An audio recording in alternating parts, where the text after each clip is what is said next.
अस्सलाम वालेकुम। आपको पता है कि 29वां सिपारा है सूरह अल-हाक़ा जो है वो हम आज शुरू करेंगे। बिस्मिल्लाहिर्रहमानिर्रहीम।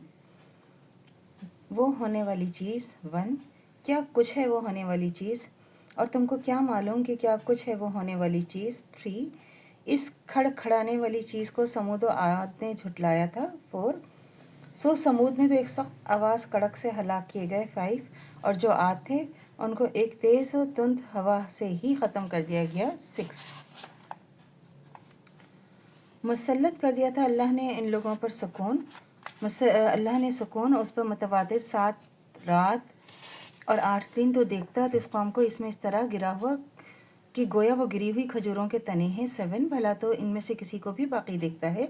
और फ़िरौन और इससे भी पहले के लोगों ने उल्टी हुई बस्तियों ने बड़े बड़े गुनाह किए 9, तो इन लोगों ने अपने रब के रसूल की नाफरमानी की तो अल्लाह ने उनकी सख्त गिरफ्त की 10।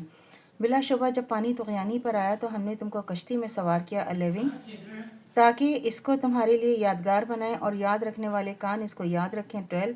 फिर जिस शोर में एक बार फूंक मार दी जाएगी और ज़मीन और पहाड़ उठाकर दफातर चूरा कर दिए जाएंगे 14। तो उस रोज़ वो होने वाली चीज़ हो जाएगी और आसमान फट जाएगा और वो उस रोज़ बिल्कुल खस्ता होगा और फरिश्ते आसमान के किनारों पर आ जाएंगे और तुम्हारे परवरदिगार के अर्श को 8 फरिश्ते उठाए हुए होंगे 17। उस रोज़ तुम सब पेश किए जाओगे और तुम्हारी कोई बात भी मख्फी ना होगी 18। तो जिसका अमाल नामा इसके दाहिने हाथ में दिया जाएगा वो दूसरों से कहेगा कि लीजिए मेरा अमाल नामा पढ़िए, मेरा तो ये अक़ीदा था कि मुझको मेरा हिसाब ज़रूर मिलेगा 20।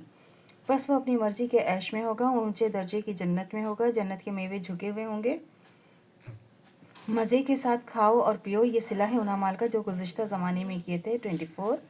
और जिसको अमाल नामा बाएँ हाथ में दिया जाएगा तो वो कहेगा काश मुझको मेरा अमाल नामा ना दिया जाता था 25, और मुझे मालूम ना होता कि मेरा हिसाब क्या है 26। काश मौत मेरा काम तमाम कर चुकी होती 27, मेरा माल मेरे किसी काम ना आया 28, हाय मेरी सल्तनत खाक में मिल गई 29।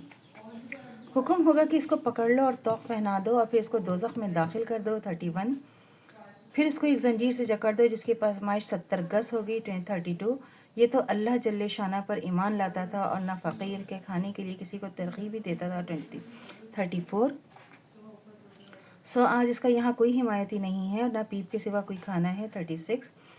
इसके खाने के सिवाय गुनाहगारों के और कोई नहीं खाएगा। तो कसम है इन चीज़ों की जो तुमको नज़र आती हैं और उन चीज़ों की जो तुमको नज़र नहीं आती हैं कि ये कुरान पैगाम एक मुअज़्ज़िज़ फ़रिश्ते का लाया हुआ है 40, और ये किसी शायर का कलाम नहीं है मगर तुम लोग बहुत ही कम ईमान लाते हो 41, और न ये किसी काहन का कलाम है, तुम बहुत कम समझते हो, ये उसने उतारा है जो सारे जहान का रब है 33।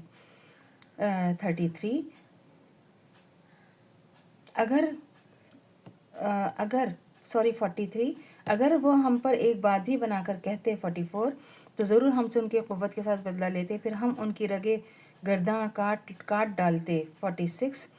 फिर तुम में से कोई हमें इससे रोकने वाला ना होता, और ये किताब तो परहेज़गारों के लिए नसीहत है 48, और हम जानते हैं कि तुम में से बाज़ इसको झुटलाने वाले हैं 49, और बेशक काफिरों के लिए मौजिब हसरत है 50, और ये तहक़ीक़ी यकीनी बात है 51। तुम अपने रब के नाम की पाकी बयान करते रहो जो बड़ी अज़मत वाला है 52।